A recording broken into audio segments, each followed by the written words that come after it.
So today I have another things you should know about Minecraft video. The basic idea behind these is that there's a lot of tips about Minecraft that you should have learned over time, but if you're new to Minecraft or just new to my channel in general, you can't have learned every single tip, and this video is designed to help you a little bit with PvP. So with that said, here are 8 things you should know about PvP that can hopefully help you out if you don't already know them. If you do like the video, please do like and let me know because it helps out the channel a lot and lets me know you do like these kind of videos because some people are like, oh, I already knew that, it's kind of patronizing, but these are the sorts of videos where it's like, yeah, you should know this stuff, that's a good thing to some extent. But with that said, let's get straight into this one already. If you're wondering why it's 8, not 5 or 10 or something, I figured, you know, let's experiment with other numbers. 5 is predictable, so is 10, but what about 8 things you didn't know? Crazy, right? But yeah, with that said, let's get straight into the first one, which is probably one of the most obvious ones that, you know, basically you can pick up very easily if you watch anyone do PvP, but a lot of people kind of pick up slightly wrong, because it's to do with attacking anything. So also zombies for this example, but obviously it's mostly based around players. Basically everyone knows that if you jump, you can actually get critical hits, right? When you get the sparkles coming out of them, and it's all crazy, right? So yeah, exactly, jumping and getting critical hits is good. It gives you up to 50% extra damage, but it's not based on jumping. That's right. If you jump in critical hit, if you jump and hit someone, it doesn't count as a critical hit. If you see right here, as you can see, not a critical hit. So how do you do it then, and why does everyone jump to do it? So it's based around falling. If you're falling while you hit the enemy, that gives you a critical hit. So it's really a timing kind of thing. It's a way to give skill to timing, and it means that you get that extra 50% damage if you're falling while doing it. And the pro tip here is getting to a rhythm when you're doing combat. You gotta jump and then hit, jump and then hit. It can't be jump, hit, jump, hit, jump, hit, just spam. And yeah, it's kind of a little cool thing to kind of encourage you to be a bit more skillful, and the extra 50% damage will really help. Pro tip here, this is one that I figured was true, but actually doesn't seem to be true for my testing. Basically, it used to be true that if you're falling through any source, so if you're falling through water, let's say, from, you know, a big source, or if you're falling through cobwebs, you'd also get critical hits, but it doesn't seem to count that way anymore. It seems to be only air falling, at least from my testing, on the current console version, which is interesting to me at the very least. So yeah, always be falling from a normal jump. You can't be falling in cobwebs. I guess maybe it gave people unfair advantages in cobwebs. I don't entirely know. Either way, avoid cobwebs regardless, I think, and that's pro tip number 1 that you probably should know about Minecraft. Critical hits are based around falling, not jumping, and they're really, really useful. So with that said, let's move on to the second point here, which is to do with armor, because a lot of people really understate the value of armor. For instance, if I was to offer you a full set of diamond armor, or an enchanted diamond sword with, like, sharpness, 4, let's say, which one would you take? A lot of people would probably take the sharpness 4 sword, but truth be told, in PvP situations, the armor is way better, even if you just have a wooden sword, because the thing about armor is it scales much better than swords do. So, to kind of show you what I mean there, if you, we'll use the in-game kind of numbers here, right, as you can see, when you look at the wooden sword, it has 4 attack damage. Look at the diamond sword, it has 7 attack damage. Even if you put a bunch of enchantments on that diamond sword, you give it sharpness, you're still not going to get much more than, like double or triple the wooden swords, whereas armor can go much, much more than that. Even a regular set of diamond armor is several times more efficient than a leather set of armor, and 5 times more efficient than no armor, and when you put enchantments on there, it goes crazy. You can get like 25 times more effective, and basically, yeah, pro tip, armor is better than swords, mostly because there's lots of bits of it as opposed to just the one. So yeah, wear diamond armor. I know that's pretty basic, but yeah, you want to make sure armor is taken into account more so than weapons, and that's how you win fights. So to kind of put that into perspective, it means that if you had a full set of enchanted diamond armor versus enchanted diamond sword, you'd have to hit them like 1 in 5 times as much as they hit you, and you'd still be able to win, which means if you're bad, or not if you're bad, but if you're not so skilled as someone else, you can equalize the gap by using enchanted diamond armor. So yeah, with that said, let's move on to the next pro tip here, which is the situations where armor isn't better than swords. So I figure, rather than letting some of you be like, oh, so it doesn't include this. So there are a couple of places where armor isn't quite so useful, because basically, even though armor gives you super protection, there are a few situations where you can poke through armor. So this is really most useful if you see someone with full armor and you're like, oh, I can't fight them. Like if you see someone with enchanted diamond armor and you both have diamond swords, you need to hit them 5 times as often, and it's just not going to happen. Even if you're an amazing guild and they're terrible, it's just not going to work. So what do you do instead? You try to use damage that does go straight through armor to kind of make it a level playing field. So there's a few types of damage like this. They're very, very few and far between. There's fire damage, which means lava, or it just means fire with flint steel. There's potion damage, so the slash potion of poison or the splash potion of harming, and both those types of damage will just dig straight through armor, and it's worth saying. So yeah, if you're poisoned, like you can see, it's just going to go straight through the armor. And pro tip, if you need to kill someone and you know that there's no way you can do it head to head, try and use these other methods to lower them down on health and then finish them off, because obviously poison won't kill you all the way, but it will, take someone most of the way and make it so the fight's more equalized. So, yeah, I know using poison potions is something you should probably already be doing, but now you know extra hard to do it against people like this. So with that said, yeah, let's, we do have a bucket of milk. Let's drink that quickly because it's going to get kind of annoying, and move on to the next tip. So the next tip here actually relates to enchanting, because enchanting is something that comes up in a lot of PvP situations, even, with the mini games like, Hunger Games stuff, because you're gonna get some form of XP, you're gonna find an enchantment table, and the logical thing that you might be taught, because it doesn't really come up as often in survival, is, just get the max level enchantment and hope it's really good. And if you have something like 14 levels, or even when you have 30 levels, it's never a good idea to waste that all in one place, even if you have the opportunity to. What it's better to do instead is go for level 1 enchantments. So instead of going for, level 8 here and getting sharpness 2, it's better to get sharpness 1 on my sword, or wait till we get level 1 instead. So it's better to get sharpness 1 on the sword, but that's close enough.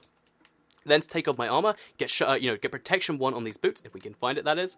So get protection 1, then to take that off, and then instead to put that on the other stuff, because having protection 1 on 4 items, plus having sharpness 1, is way better than having sharpness 2. And it doesn't even just go to that, there's also the fact that you get more variance in those levels, so you could get, like, smite 3 instead of sharpness 2, and basically, yeah, having 5 level 1 enchantments is so much better than even having a level 30 enchantment. So yeah, next time you're at an enchantment table and you're playing one of those games, if you can take off all of your armor and enchant it, plus there's your bow, plus there's anything else you have, that's 6 items you can get, instead of just one big enchantment for one item. Even if you go for level 2 enchantments, you can see it's just always going to be better. And yeah, it's just something worth bearing in mind. Always check what's going on and make sure that you're getting actually good value for enchantment stuff. Because in this case, just right here, you saw it. You could see power 1. This just costs 3 more lapis lazuli, or 2 more lapis lazuli, and 6 more levels, and it probably won't provide me with too much more. So yeah, it's something definitely worth bearing in mind. There's a whole enchantment system you could memorize if you want to be the best at this. But the most simple pro tip is that you just need to get 2 of that one thing. And the second reason this is useful is because when it comes to PvP, you probably, if you've got a diamond sword, you're probably facing someone else who has a diamond sword. So the pro tip here is if you do decide to go for a level 1 enchantment, so we get sharpness 1 on this,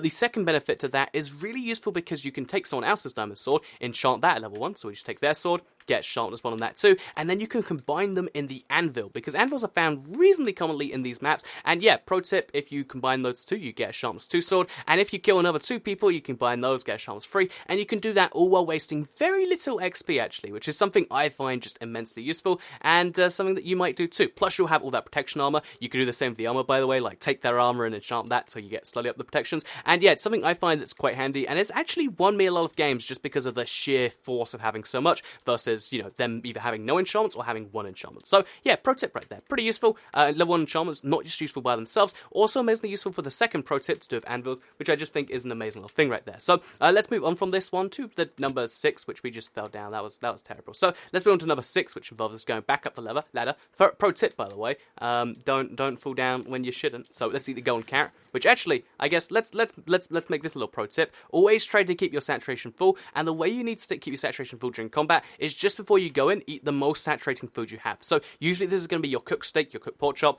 It's really, really, really handy to make sure that you eat that first, because the golden carrot has the best saturation. This means you'll go a long while before being hungry, and especially in 1.9 where it's become even more important to be saturated because you get super healing. You just want to be doing that. So pro tip, eat golden carrots if you can. Don't have golden carrots, eat steak, and save those foods until you're just about to go into combat, because if you're healing longer in a battle of attrition, if you're hitting once, then they're hitting once, then you're hitting once, it's probably a pro tip to be doing that first. So yeah, the next little tip here is actually to do with ender pearls. So yeah, ender pearls here are actually a really useful thing that I don't need to tell you. I mention it every video, because ender pearls ender pearls are the best. I accidentally hit the left trigger, and that's why I fell down. But yeah, ender pearls are just the best. They've got some amazing uses in item, but one of the uses that you might not necessarily know is actually to do with double ender pearling. So this is basically where if you need to get someone, do something, and then get out there, you can do some clever stuff where you aggravate people and maybe lure them towards you and get them to do something silly. Because let's say, and also you can use it to get objectives. So let's say there's someone down there, or let's say there's a chest down there, like there actually is. We really want to get in the chest, but I really like this power position because I can see the entire map, let's say. What do we do about that then? I mean, you could go down there, fire the ender pearl back up, and do it like I just did, but that's kind of risky. What if someone gets into you and you basically you can't get risk that because there's lots of dangerous stuff. So what you do instead is you use a double ender pearl action thing. So what you do is you fire one and then fire one in the air like that, and this means you have a few seconds down here. You can grab the stuff from the chest. You can maybe do a little bit of fighting, aggravate them, and boom, you're back up top just like that. And basically, yeah, double ender pearling is incredibly useful because you can do it the opposite way around too. Or you can even just fire one behind you and make it so that no one can have any idea what's going on with you. Because a lot of the time you'll die because you just get chased chase down. Easy way to stop people chasing you is to fire an ender pearl in front of you, fire one behind you, just confuse them as much as you can, and as long as it even takes them a few seconds to, catch up to what you're doing, you'll be doing pretty good right there. So, yeah, pro tip number 7 right there. Number 8 right here is actually going to be to do with the swords and the axes. So, basically, whenever you find an axe in a game, I see lots of people struggle being like, is the stone axe better than the wood sword? Is the diamond axe better than the stone sword? I don't entirely know. The easiest way to think about it is just to mentally, downgrade stone axe into a wooden sword, because the only difference between a stone axe and wood sword, or a stone axe and wooden sword, an iron axe and a stone sword, and a diamond axe and a iron sword, is that the axe cannot block. And since you're mostly not blocking anyway, you probably should, but most people don't block too much anyway. It means that, for instance, a iron axe and a stone sword are basically the same. So if you pick up an iron axe, you shouldn't replace your stone sword for it, but if you have a wooden sword, you should. So that's a simple way of remembering it. Like I said, so many people will have like a stone sword and a diamond axe and use the stone sword instead, or even vice versa. Some people will be like, oh, I'll use the iron axe instead of my sword, and it's just like, no, this isn't what you should do. And yeah, pro tip, make sure you do that. So as of 1.9, again, that changes, and the axe kind of has a different use, but I'd still recommend keeping the sword and kind of treating it that way, because I think axes are useful, but they need to be played entirely differently. And if you can't be willing to do that in 1.9, just, I don't know, throw them away, keep using your sword. So with that said, let's move on to the final tip here, which is to do with bows, because so many people see the wait, where's my bow? Oh, there's my bow. Yeah, so many people see the crosshairs on a Minecraft, that you can see it right there, whether it's on the Pocket Edition with split touch, or whether it's on the PC or the console. Basically, people see the crosshairs and think, aha, that's where my arrow's going to go, so if I want to hit the dot in 1.9, I'll just aim perfectly in the center. But if you actually try to do that, one, there's, arrow drop. But two, even if you try to go perfectly up from the center like this, I think that's just about right. Okay, wait, a little bit lower. You're actually not going to get dead on the center. So why is that? Is that just arrow randomness? No, it's not. There's a little bit of arrow randomness, as you can see, but for the most part, it goes to the right of the crosshair. So the reason for this, as you can see, like most of it goes to the right, is because the crosshair isn't actually meant to be a indicator of where your arrow's going. The arrows just kind of go in that general direction, and in fact, it's actually slightly off. So if you had to work out an actual crosshair, it's got to be somewhere to the bottom and the right of those normal crosshairs. So let's say, for instance, there's a anvil hiding back there, like there is, or like a player behind a wall, a situation where you need to be deadly pixel accurate. Like there's maybe like 3 pixels I can hit from here. What do you do about this? Instead of aiming directly on it, like I do right here, so you can see that crosshair hits exactly, we go a tiny bit to the left, so like that maybe. Maybe that was too far. And instead this means that when it actually does hit, it's going to hit there just fine. So now we fire the arrows, and some of them are going to go past that wall. You saw that one basically just hit it. And that's a pro tip right there. So if you need to hit people behind walls, try and aim a little bit to the left. Not too much, because if you overcompensate, it's bad. But yeah, if you're going for insane marksmanship at insane distances, just always compensate to the left, not to the right. You might think it's random, but it is in fact always to the right, which is, I don't know, it's kind of like recoil you have to learn, but with a bow. I think it's pretty cool, and it's something worth doing. So yeah, just show that more precisely. Here's an anvil behind me. Let's try and go for the center, and it goes slightly to the left, but still, it goes to the right most of the time, and that's something to do with the way this works. So yeah, pro tip number 9, I think that was. Oops, I get this was meant to be 8, but now it's 9. 9 things you should know about PvP. Hopefully you did know them all. If you did, you can smugly write in the comments, I knew all of these, Toycat, and then we can all, I don't know, congratulate you on that. And with that said, yeah, hopefully you did all enjoy the video. If you did learn something, I'd like to hear about that too. And besides that, I hope you did all enjoy it, because I guess I'll see you all in the next one. So goodbye, everyone.